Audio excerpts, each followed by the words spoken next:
whole face, a look which suggested that he was not a boy who talked much.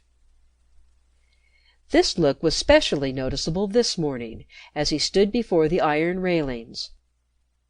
The things he was thinking of were of a kind likely to bring to the face of a 12-year-old boy an unboyish expression. He was thinking of the long, hurried journey he and his father and their old soldier servant Lazarus had made during the last few days, the journey from Russia.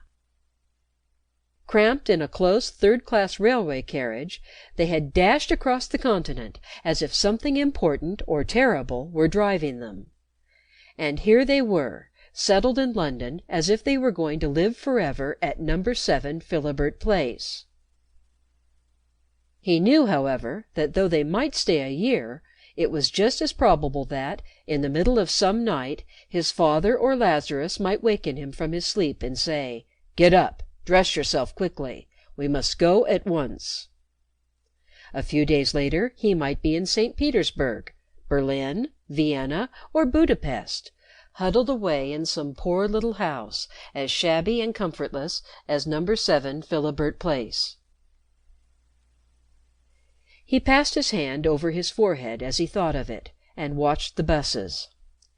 His strange life and his close association with his father had made him much older than his years, but he was only a boy after all, and the mystery of things sometimes weighed heavily upon him, and set him to deep wondering.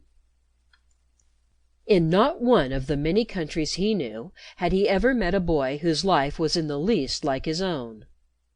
Other boys had homes in which they spent year after year. They went to school regularly, and played with other boys, and talked openly of the things which happened to them, and the journeys they made. When he remained in a place long enough to make a few boy friends, he knew he must never forget that his whole existence was a sort of secret whose safety depended upon his own silence and discretion. This was because of the promises he had made to his father, and they had been the first thing he remembered. Not that he had ever regretted anything connected with his father. He threw his black head up as he thought of that. None of the other boys had such a father, not one of them. His father was his idol and his chief. He had scarcely ever seen him when his clothes had not been poor and shabby. But he had also never seen him when, despite his worn coat and frayed linen, he had not stood out among all others as more distinguished than the most noticeable of them. When he walked down a street, people turned to look at him, even oftener than they turned to look at Marco. And the boy felt as if it was not merely because he was a big man with a handsome, dark face, but because he looked, somehow, as if he had been born to command armies, and as if no one would think of disobeying him.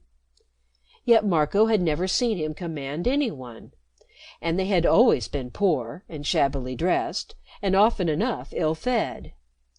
But whether they were in one country or another, and whatsoever dark place they seemed to be hiding in, the few people they saw treated him with a sort of deference, and nearly always stood when they were in his presence, unless he bade them sit down.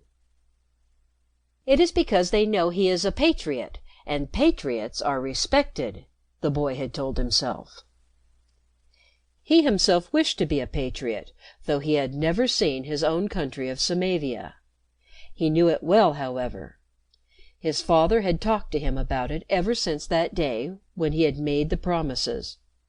He had taught him to know it by helping him to study curious detailed maps of it, maps of its cities, maps of its mountains, maps of its roads. He had told him stories of the wrongs done its people, of their sufferings and struggles for liberty, and, above all, of their unconquerable courage.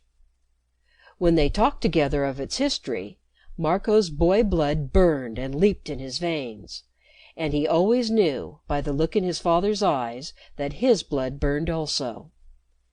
His countrymen had been killed, they had been robbed, they had died by thousands of cruelties and starvation, but their souls had never been conquered, and through all the years during which more powerful nations crushed and enslaved them, they never ceased to struggle to free them.